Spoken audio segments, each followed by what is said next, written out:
Assalamualaikum warahmatullahi wabarakatuh. Saya Mela Andeni dengan NIM 12010623339 semester 5 dari Prodi Pendidikan Ekonomi Fakultas Tarbiyah dan Keguruan Universitas Islam Negeri Sultan Syarif Kasim Riau. Video kali ini saya akan membahas rumusan masalah yang keenam, yaitu sebagai pemenuhan tugas ujian akhir semester dari mata kuliah kewirausahaan yang diampu oleh Bapak Hendra Riovita MM. Kepuasan pelanggan dapat mengeratkan hubungan antara usaha dengan pelanggan, memicu pembelian, menciptakan loyalitas, dan rekomendasi dari mulut ke mulut yang menguntungkan usaha. Kepuasan pelanggan adalah tanggapan konsumen terhadap evaluasi antara harapan sebelum pembelian dengan kinerja produk yang dirasakan, karena tujuan usaha didirikan adalah untuk memproduksi barang atau jasa yang memuaskan kebutuhan pelanggan. Maka, kepuasan pelanggan berkaitan langsung dengan keberhasilan pemasaran dan penjualan. Terdapat 5 faktor penentu kepuasan pelanggan. Yang pertama, product and service future. Kepuasan pelanggan terhadap produk atau jasa secara signifikan dipengaruhi oleh evaluasi atas fitur produk atau jasa tersebut, seperti membandingkan fitur harga dengan kualitas layanan dan keramahan pemberi jasa. Yang kedua, consumer emotion. Perasaan atau suasana hati pelanggan juga dapat mempengaruhi persepsi atas kepuasan atas produk dan jasa. Yang ketiga, atribut for service success or failure. Atribut dari jasa dapat mempengaruhi persepsi dari kepuasan. Dengan kata lain, penilaian pelanggan dapat mempengaruhi kepuasan pelanggan tersebut. Yang keempat, perception of equity or fairness. Keadilan dan kewajaran juga berpengaruh terhadap kepuasan pelanggan. Pikiran tentang keadilan adalah pusat persepsi pelanggan atas kepuasan terhadap produk dan jasa. Dan yang kelima, other consumer, family members, and coworkers.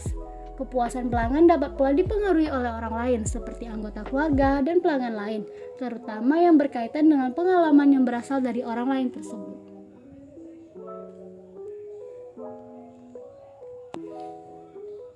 Kemudian terdapat 5 faktor penentu tingkat pelanggan. Yang pertama, adanya kualitas produk. Yang kedua, adanya kualitas layanan. Yang ketiga, emosional. Yang keempat, harga. Yang kelima, biaya.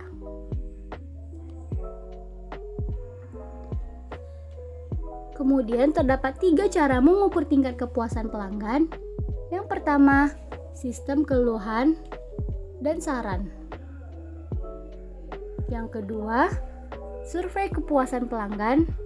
Yang ketiga, gossiping.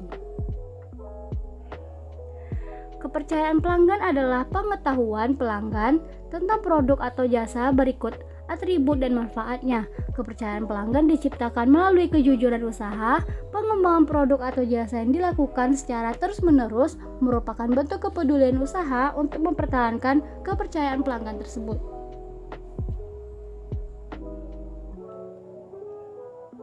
Kemudian terdapat 4 komponen kepercayaan pelanggan. Yang pertama, integritas. Integritas adalah kejujuran dan kemampuan usaha untuk menepati janji kepada pelanggan. Yang kedua, benevolence atau kebaikan hati. Kebaikan hati yang dimaksudkan adalah perhatian dan motivasi usaha untuk bertindak sesuai dengan kepentingan pelanggan. Yang ketiga, kompetensi. Kompetensi adalah kemampuan usaha untuk memenuhi kebutuhan pelanggan, yaitu mampu menyediakan, melayani, dan mengamankan transaksi pelanggan sehingga berdampak pada kepuasan. Dan yang keempat, predictability. Predictability adalah konsistensi perilaku usaha untuk memberikan kepastian produk yang dijual, sehingga pelanggan dapat mengantisipasi dan memprediksi tentang kinerja usaha.